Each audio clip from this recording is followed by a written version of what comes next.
I am Shusara Kumara. Welcome to Satsang.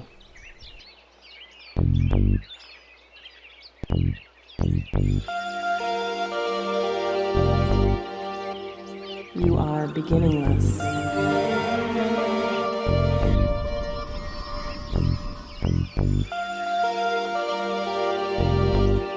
You are endless.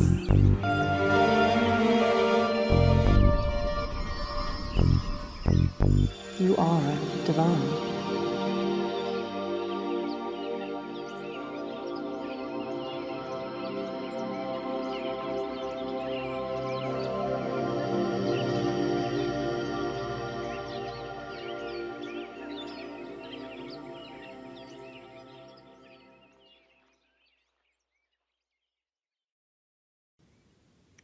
Good evening, everybody. This is Shusara Kumara.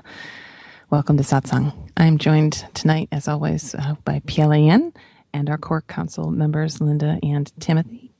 And we're going to go ahead and get right into it. Go ahead and take a deep breath, call yourselves forward, and we'll clear the space.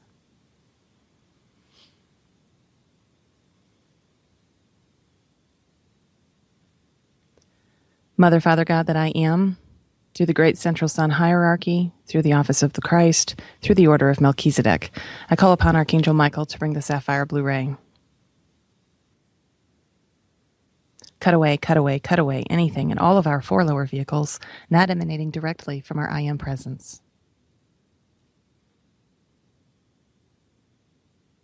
I now call on Archangel Zachiel, keeper of the violet flame. Blaze, blaze, blaze the violet flame through all of our four lower bodies. Transmute, transmute, transmute all the psychic debris Michael has cut free. I now bring forth the invincible ring pass knot and the mirror blue light of invisibility to completely surround each of us. And now I call forth a Christed shaft of light, one for each one of us. And I ask that they surround us and go to the center of the earth, where I call on Archangel Gabriel to seal them. And I ask that the legions of Michael completely surround each tube of light.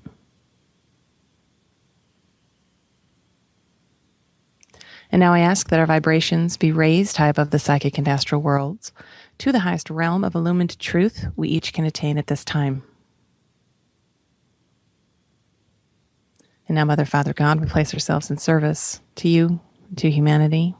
PielleAyan and I place ourselves in service to all of you tonight. We ask that only that which is direct from you be permitted into our perceptions, and that all else of the lower mind be kept out. And we ask that only that which is direct from you be permitted through us. And because we have asked this, we consider it so. So be it.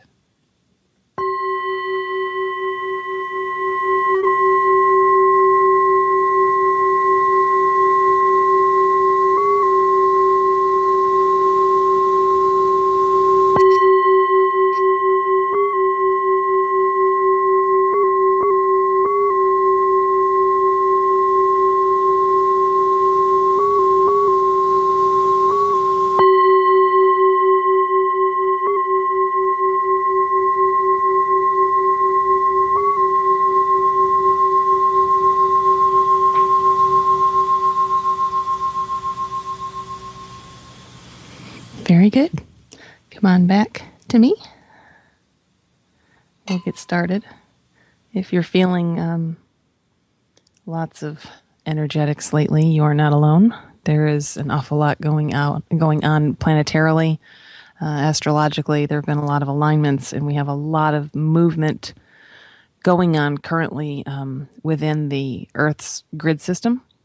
So the system that you know of concerning ley lines and all that. There's just a lot of change taking place right now. So we're all going to feel the impact of that. Some of us are feeling it very strongly within our personal energy fields. And we're certainly witnessing it in what's going on with the collective. On one, just a minor kind of note, just where you'll see it happening in the physical world is the changes taking place in Yellowstone right now. If any of you have kind of paid attention to Yellowstone right now, it's a super volcano, and that caldera that's like 20 miles wide and sitting like 6 miles deep in the earth is so hot that it's literally melting the main roadway in Yellowstone. It's a big deal. It's a really big deal. So when we see that, we know that this is, this is not a fluky thing, that this is part of all the changes that we are experiencing. Certainly, each one of you is representative of the change, and we're also seeing it on a collective level through humanity, and then even greater within the earth herself. So Tara, as I would prefer to call her, has some twisting and shaking and lots of movement to be made, just as all of us have to move through our own work. So just recognize right now that there will be an amplification of these energies, and you will be experiencing them in your world. We're very, very much right now at a time when those things that have been thus far left incomplete concerning our identification in the world, our beliefs that are still in place, that are being held in place unconsciously, any of those things are coming forward at this time for completion very strongly. So this is definitely a time of huge shifting. And, I would just say again that this is the time to get back to your core as frequently as you can. Go into meditation, jump into the void as often as you possibly can. Reconnect with that Christed heart space so that you can move consciously through all the challenges that are coming and will be coming. No one will be exempt from them. So just know that, you're in a good place, and the fact that they're coming means it's good. It's good. It's good timing. It all needs to come. So let's let it come, and let's do the work needed to do to complete what has just been left hanging, through lifetimes. And now we're having an opportunity to finally clear it. So do the three of you have any questions about that for me at all? PielleAyan, no? No? No? Nothing? I guess he wants to have a question. I guess my students, I guess they've done enough of this that it's no big deal for them. And I wish that I could be inside of all of your heads to hear the questions that are coming. A lot of people have a faulty assumption in place that, because of the light work that's being done on the planet, it means that we should be able to bypass every change that could happen, in and on and around the earth. And that just isn't the case. It's kind of like, think of it this way, for all of you, you've carried a karmic load into this lifetime that isn't, relegated to one lifetime. It's multiple lifetimes worth of karma that you've carried in. And most likely with the knowing that this lifetime would be the one where you would clear all of it. And if that was the case for you, if you're one of those people that was meant to, walk off the life-death cycle in this lifetime, then that's a lot to clear in one short little span of time. And you will notice, and you have noticed, that there have been tragedies and difficult things to move through. Many, many, many people who, came into this particular incarnation knowing that this would be the last one, chose very difficult life circumstances to be born into. And that was why it was a way to work through karma very quickly. So they were born into very abusive situations, especially abuse. That's just a ton of what I see in my work. And they've just had, it's been a difficult road. Well, oftentimes when I see people who come to me and then that's the story, and the story is one of, a very difficult time, especially during childhood, I know that that's why. It's just your opportunity to just move through it as quickly as you can, assuming that you're willing to do the work needed to get through it. So the planet, she isn't any different. And while she never fell in the capacity that humanity did, because Tara herself would not have identified with the concept of I. We are experiencing a fallen earth because that's where our consciousness is at on its own. So it will experience the level of consciousness it sits at, right? And so in our reality that we're walking right now from that fallen place, we are experiencing a fallen earth. Well, that fallen earth is polarized, right? So we're going to experience all the movement that we experience ourselves when we do our work. And when you go in and do very deep spiritual work, you will notice that there are very heavy, deep, painful emotions that come up to be cleared. And sometimes they come out in waves of tears and grief, and sometimes it comes out through rage and anger. Sometimes it's laughter, but it all has to come up to clear itself. And the version of the earth that we're experiencing right now will be doing the same thing. So while it is true that as we collectively raise our vibration and consciousness expands more and more, while it is true that that will certainly do a lot to kind of negate the amount of change that the earth needs to go through, and we certainly have, help from other beings who are here to help us in other, from other planes of consciousness. And that is absolutely taking place as well. Here in the physical form, we won't be exempt from some of the earth changes that do need to happen. Now, don't get me wrong. This isn't meant to be some kind of a thing where I get you all scared that, the super volcano in Yellowstone's going to go blow. That's not what I'm saying at all. I'm just saying that it's not unusual to see these things happen. They are just indicators of what is happening on a collective level. And again, it's here for our completion. So use it as nothing to fear, just as something to show you even further that, if you have been doing your spiritual work, keep pushing, push harder. If you haven't committed yet to truly doing your work, it's time to commit. If you are just now moving into a space where you're starting to explore what's out there as far as coming into deeper spiritual understandings, take a good look at where you want to go and how quickly you want to go, and be very discerning as far as the path that you choose to take. Because some, all paths kind of end up in the same spot, but some paths are very direct and other paths are very windy and with lots of cul-de-sacs, right? So just be discerning in your work. Recognize that you do have intuition and it's there for a reason. So if you're getting an intuitive sense of moving in a certain direction or doing something, follow that. Pay attention to it because it's there as a gift to you, from you. Okay. So that being said, where do we want to start tonight? PielleAyan. We can go over what I had for from last week, something that you said to carry over to this week. So we have thought only exists in lower mind. If there's no thought, there's no lower mind. So Yes. For me, that was very, very profound. And I feel like it might possibly need more explanation because it's kind of a mind blower. For me, looking at it is kind of like when we were having, that wasn't on BBS, that was actually just regular Satsang. But when we were talking about when, as soon as one awakens, we all awaken. Mm.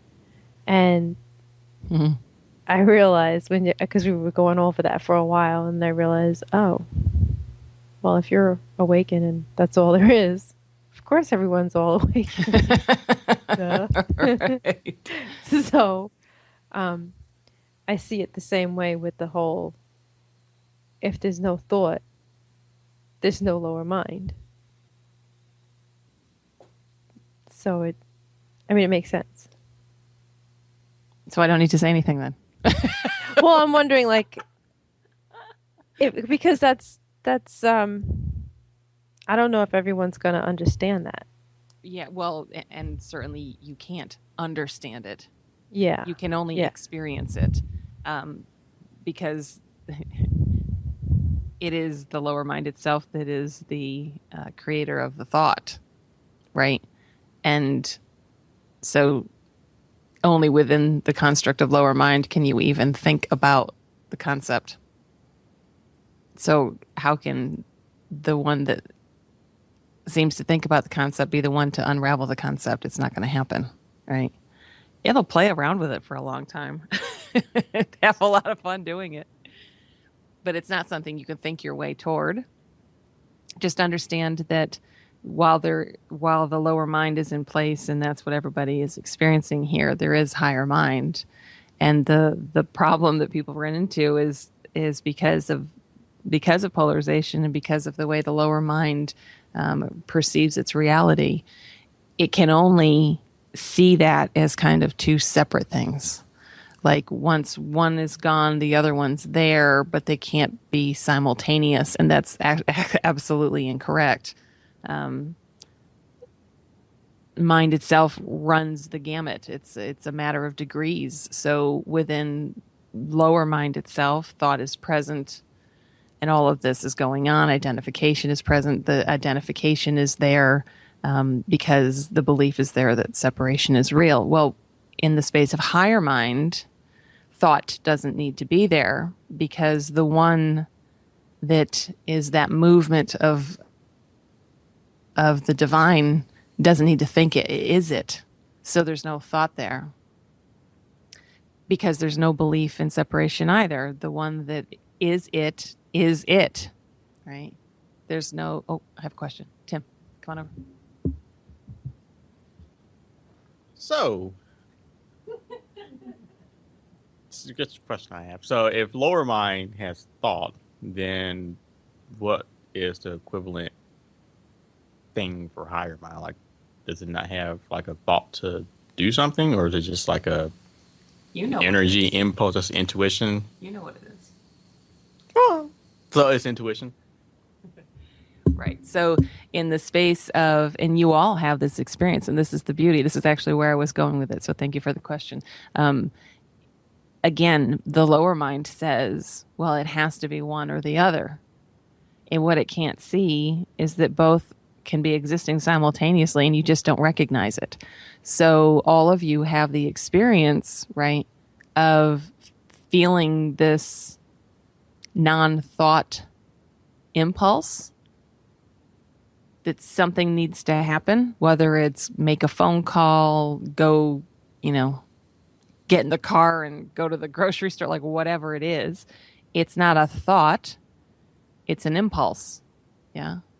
And the impulse itself is outside of thought process. It's coming from a completely different place than, the matrix or the program, right? It comes from higher mind. It is the divine speaking, without words. And it comes through as this kind of understanding or knowing that you just, it's time to do that, right?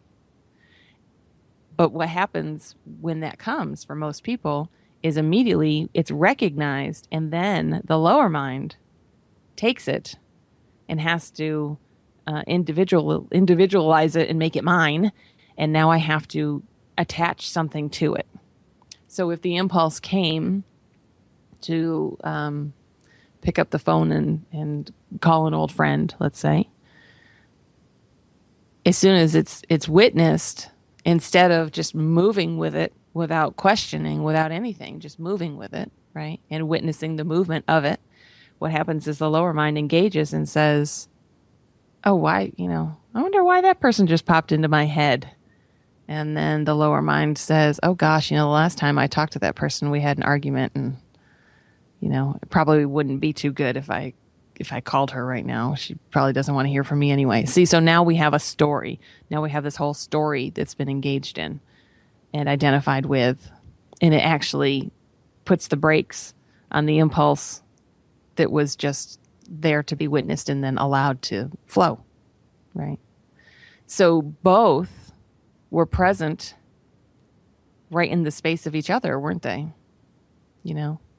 You've got one that's very present, and it's there all the time, and you rarely recognize it because the identification is so strong that what you really recognize isn't the impulse. You recognize the story that comes on the heels of the impulse.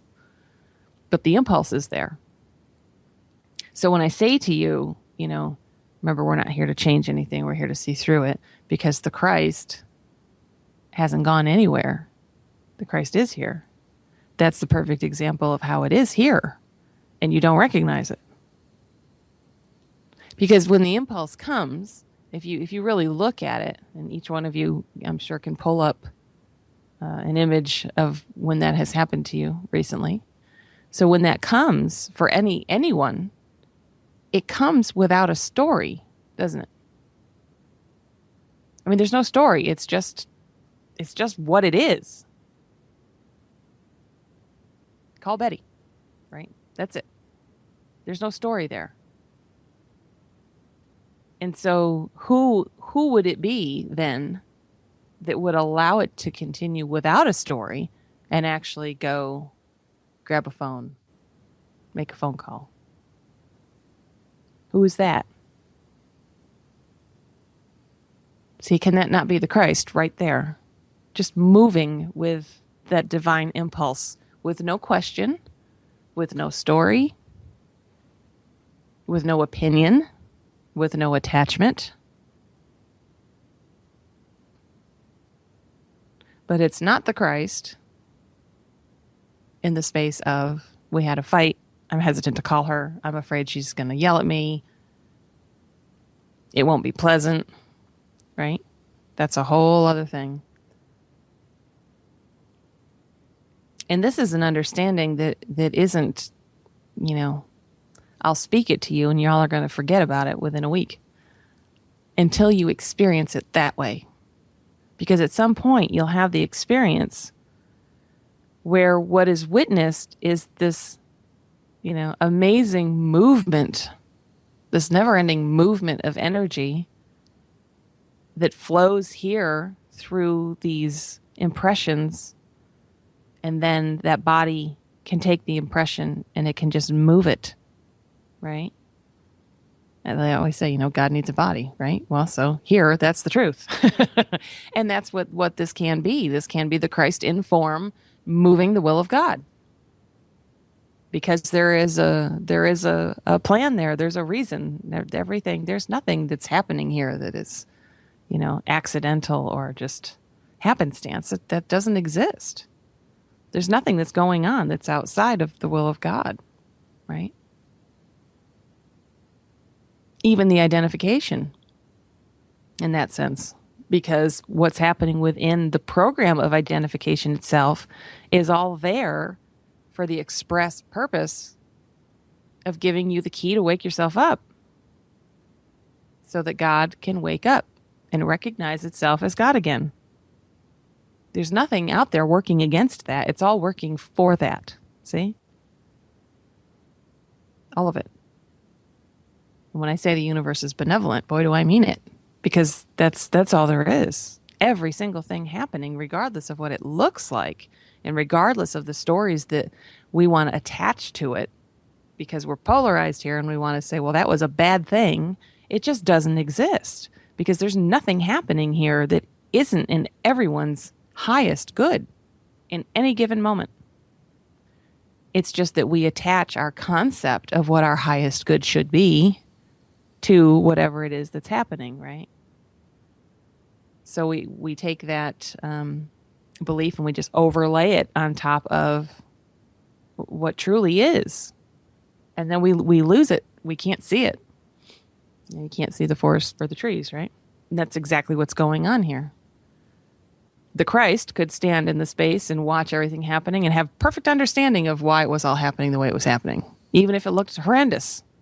And you have the perfect example of that with Yeshua on the cross. Walks to his own physical death, right? And embraced it. Why? It was in everyone's highest good. It was very clear. Very clear. Not clear to everybody around him, though, was it? As everybody sat around watching him suffering as they perceived it. right? Because it would have been their own perceptions. They were not enlightened beings that were watching him die. So as they watched the physical form going through what was going through, their perception was that he was suffering, right? Their perception was, what a sad thing. He's leaving us. This shouldn't have happened. Like, all of this stuff was running for them. The grief, right? Didn't exist for him. Because he could see with a floodlight, as opposed to the disciples who could only see with a spotlight.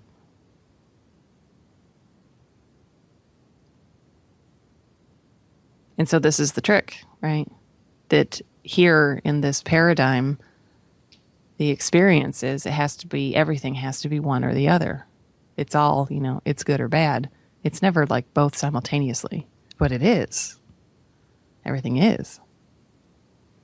Everything is the same thing, just different degrees of the same thing. That's my very favorite message from Vivekananda, is that right there.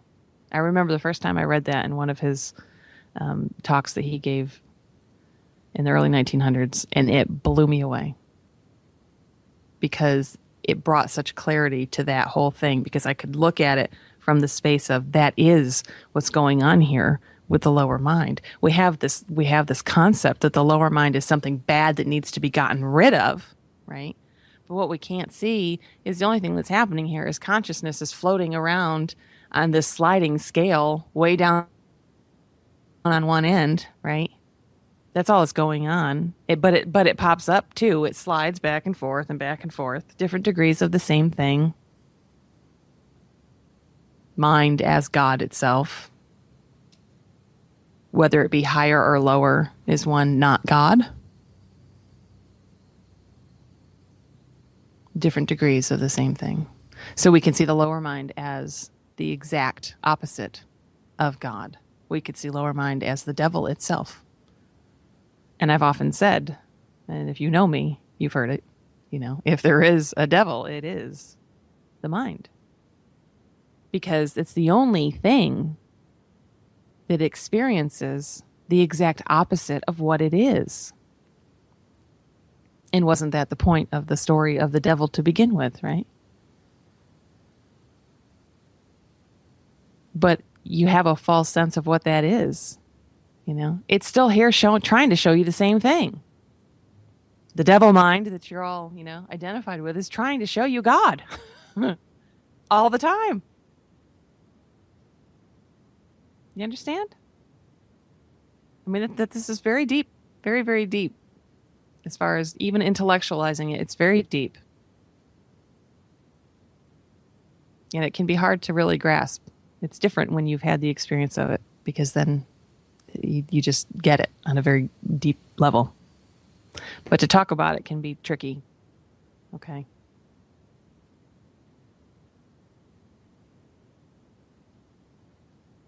So I think that was all about what you just said. I think.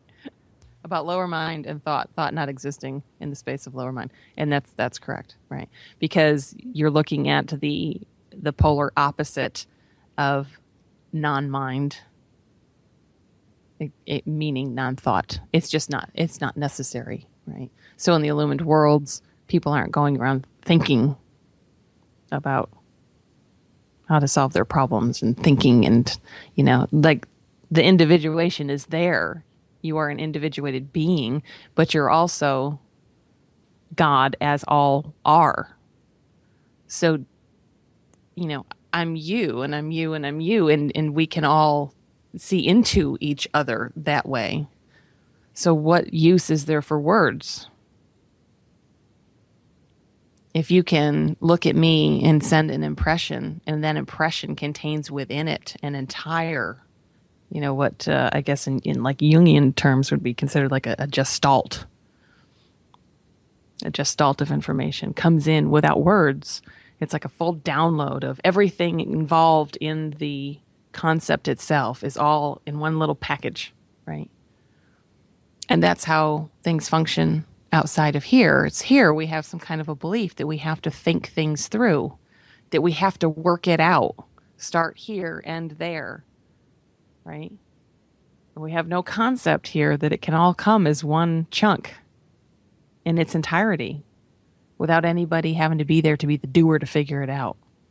So that helps to hold, because we believe that helps to hold it in place here. And then we look at, inventors who have moved into the space of such what they would, call inspiration, where the thought just comes of what the invention's going to be, right? And then we think about them as being some kind of unique, wow, that was amazing. I wonder how that happened. How do you do that, right? And what we can't see is, well, he's every one of you.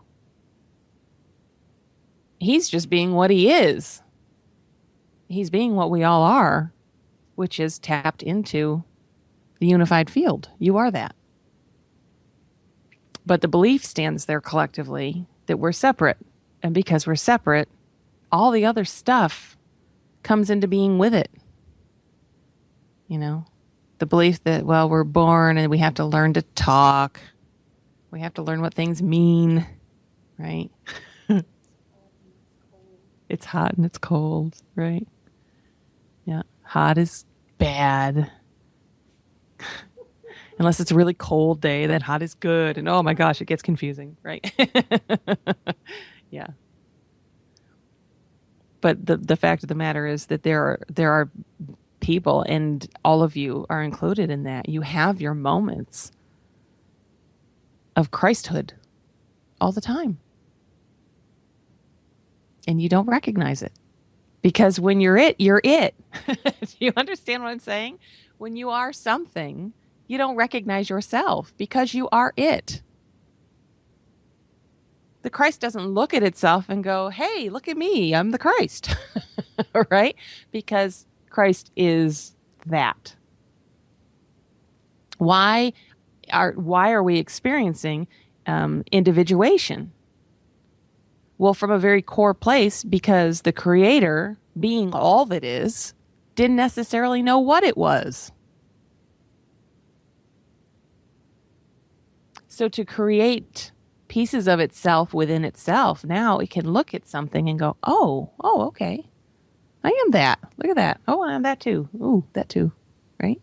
It gave it a way to experience itself. If you are just what you are and there's nothing outside of it, how do you know what you are? If there's nothing juxtaposing you, you don't know what you are. Linda looks like she's going to explode. Okay. When the Christ is present,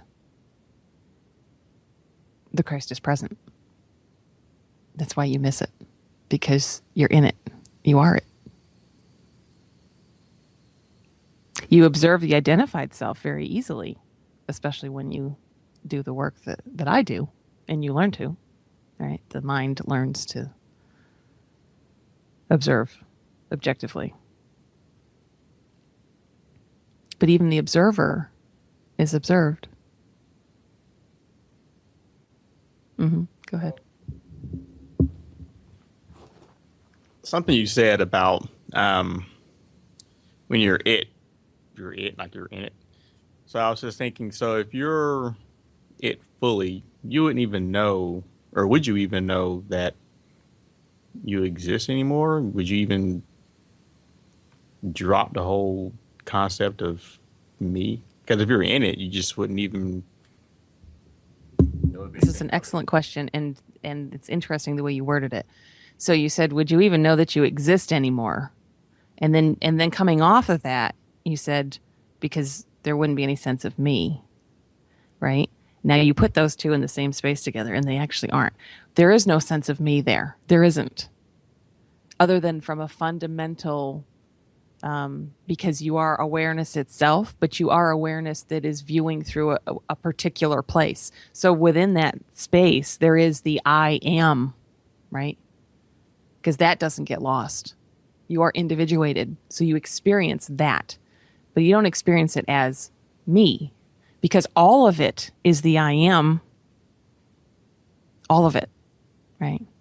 You see the connection everywhere. You can't not. Because that is the experience. However, the question about existence, you are existence itself. Pure awareness, pure life. That is what you are. And in the space of the Christ, that is the experience. You are that. But you aren't it to the point where you're looking at it from the place where you're saying, I'm this. See what I'm saying? Because you are it. You embody it. It's not a concept. It's what you are. That's what I always say about love. People get very confused about love because human love is not the same as divine love. They're very different things, right? Human love is predicated on behavior. It's conditional. Human love is a false sense of what love actually is because that level of love came out of pain. However, divine love, Christed love, is a very different thing. But at that point, you don't feel like you're in love. You are love. It transcends the word itself. And it transcends any concept we have concerning what love is, right? That's why here in the world, it can be very confusing, especially when you have the grace to be in the space of a master, because all the time masters will do things to be like, well, that doesn't look like love. Love is supposed to be what does the Bible say? Love is patient, love is kind, love, right? Right? Love doesn't yell. And then they're all confused about the story in the Bible with Jesus and the money changers. It doesn't make any sense. See, he was human. And that's what everyone wants to come back to. The human side of Jesus, right? Jesus got ticked off. That's not what was happening there, right? Jesus was taking right action. He was in the highest good of all concerned. He wasn't attached to it. He didn't look at the money changers and hate them and judge them. He saw their divinity, but he had to point something out to them that they were missing, that they weren't seeing. It was his job to do that. He was the only one who could see it clearly, right? And who could see it from a non-attached, unidentified place. It's very simple, actually.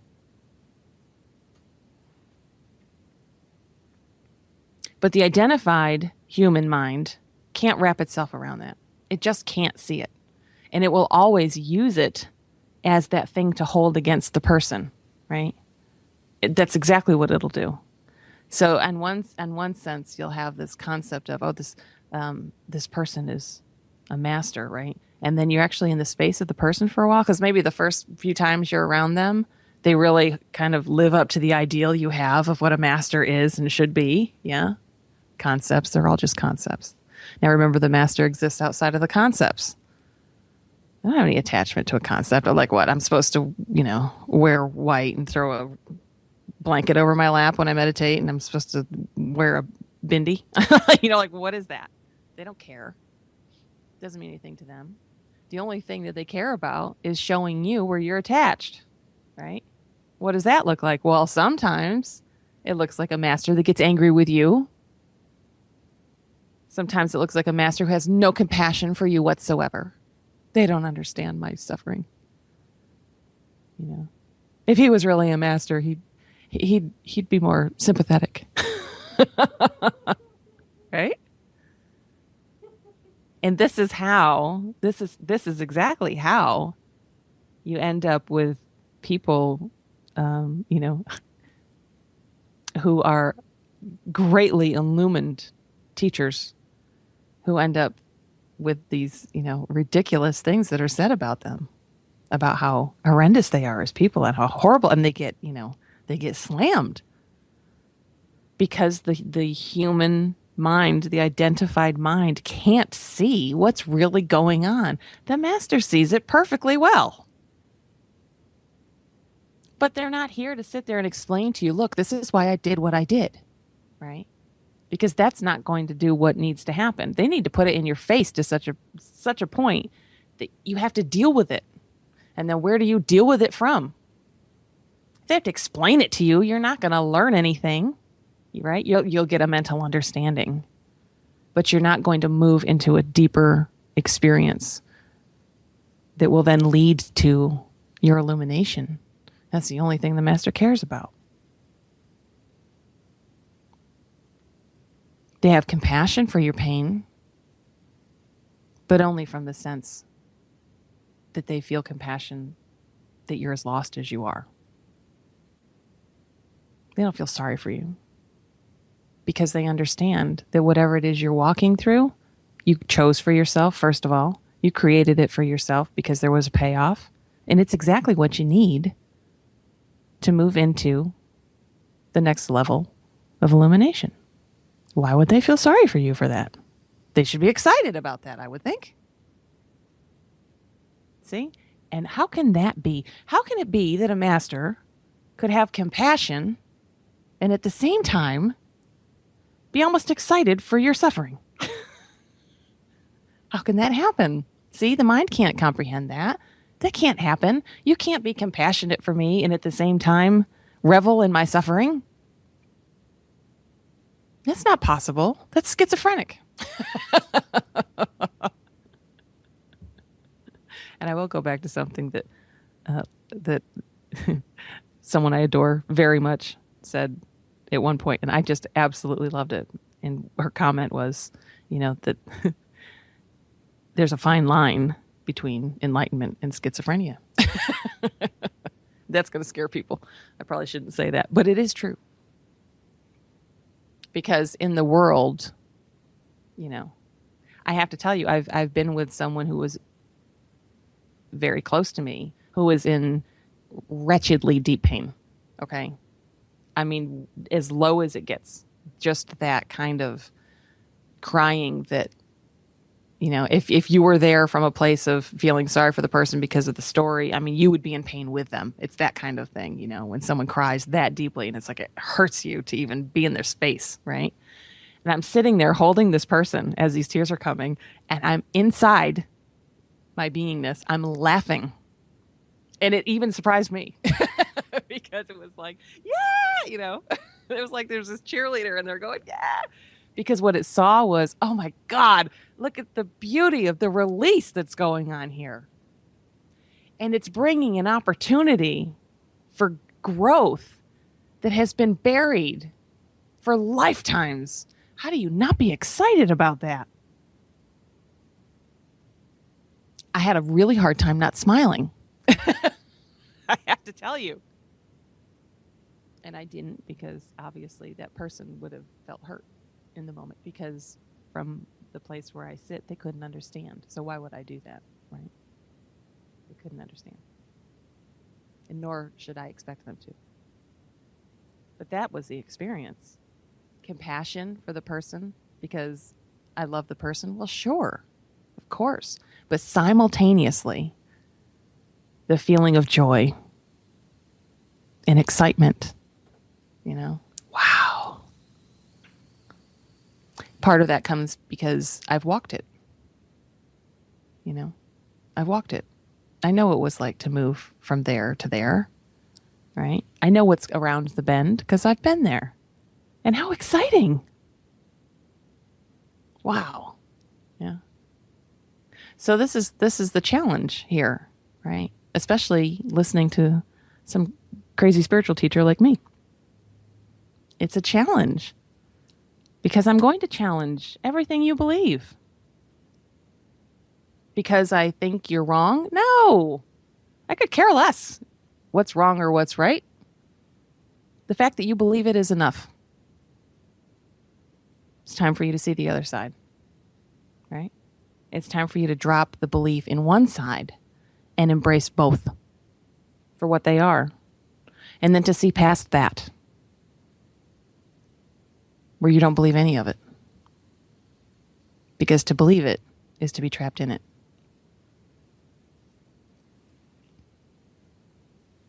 And that's my job. So sometimes that doesn't look very nice. Sometimes it looks cold and cruel. I've had my students swear at me before. Right, Linda? I've had students walk away altogether. And you have to let them go. not chase them, right? It's your choice. You have free will. In your identified state, you have free will. And far be it from me to step on your free will. And if you want to believe the story that you're believing right now about me, then go right ahead. Knock yourself out. Swim in it, revel in it, love it. Because that's what you've chosen for yourself. So enjoy it. And that's what I would say to anybody about whatever path it is you're walking. If you're walking the path that says, I don't believe any of this spiritual mumbo jumbo, I think you're all crazy. Hey, fantastic. Embrace it. Love it, right? Because that story there doesn't exist in the space of embrace, right? Not at all. But you could take it and move it into the space of embracing it and loving it, and you would transform yourself, even just with that. Do you need to do the work I do? No, not at all. Not at all. There are Christed people all over the world who don't do any spiritual practice whatsoever, who aren't even aware of it. They don't even know it exists. They don't need to, because they are living it. They are it. Yeah. In the Western world, it seems to be very necessary because we are so intellectual. We are so left-brained in the Western world that it's about the only way to get there. In the East, kind of the path of bhakti, that path of devotion, is more popular, and rightly so. They aren't as left-brained. Now that's changing, certainly, because we're westernizing even the East, right? But here, how many people are really willing to give themselves over on the path of devotion, utter devotion? That is a tough walk for a Westerner. Because you have to lose yourself to do it. Lose it. Now, of course, you have to lose yourself to do what I do. But it's in a different capacity, right? Kind of feels different to walk it. If you're going to go the path of devotion, you have to literally give yourself over to it from day one, right? And that's a lot to ask of people in the United States. But here, I can invite people to come to sit at Satsang and we can humor the mind. We can have these talks. We can let them rationalize what I'm saying. I can show them the logic. Tim's one of my people who loves to be shown something that's very logical, right? He likes Vivekananda. Vivekananda's a very logical teacher. He's cool. He is cool. Brilliant work. But that doesn't work for everybody. So, that's why a teacher can be pretty well versed and know Tim should be reading Vivekananda because it's going to make an impact. But Linda needs Yogananda. Everyone needs Ananda, by the way. There are many of them. Should we change my name? Kumara Ananda. I actually thought about that. I was like, maybe we should name her Shusara. Wait, now I'm going to get all of my shushushes. Shusaraji. Like, I was thinking we could do that. Names. What's in a name, right? Shakespeare. Very enlightened individual, by the way. There are many camps out there that believe that Saint Germain was actually Shakespeare, which is quite interesting. You can play with that, Either way, whatever. All right. So how are we doing on time? We okay? 2 minutes. 2 minutes. What to do in 2 minutes? Gosh, what kind of story could I tell you in 2 minutes? Oh, let me tell you a story. This is great because I haven't told stories on the radio. Have I? I haven't. Not only yours. Yeah, right. And that's a drag. So let's tell a really cool story. This is one that my Guruji told me, and I love it. And I always give it at some point during satsang. So let me give it to you. There is, and I'm going to let you sit with the meaning. Ooh, maybe we could pick it up next week and talk about the meaning of the story. Okay. So there's a small town in the east, and there is a monk who had taken a vow of silence from the time he was very little. All right, raised as a monk. And this monk lived a very meager life, had a little hut and just a few little belongings. And so he, kind of basically was just in his own hut most of the time. He'd go into town kind of thing, to pick up some food, a few rations. And this was his life, right? Just silence, just the inner contemplation of the divine. And the monk was illumined, right? So one day the monk comes home from town and he walks in the door to find that there is a thief in his hut going through what little he had. And the monk looked at him, and the thief turned around, and he had this large dagger in his hand. And the monk looked at him, and the thief charged the monk with the dagger raised.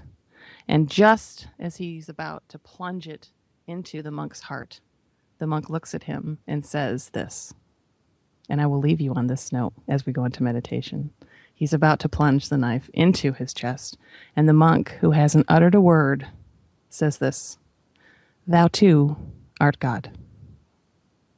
I love you. Have a wonderful week. We'll see you next week. Good night.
You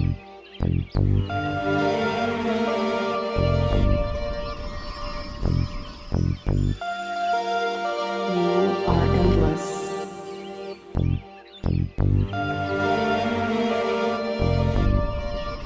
You are divine.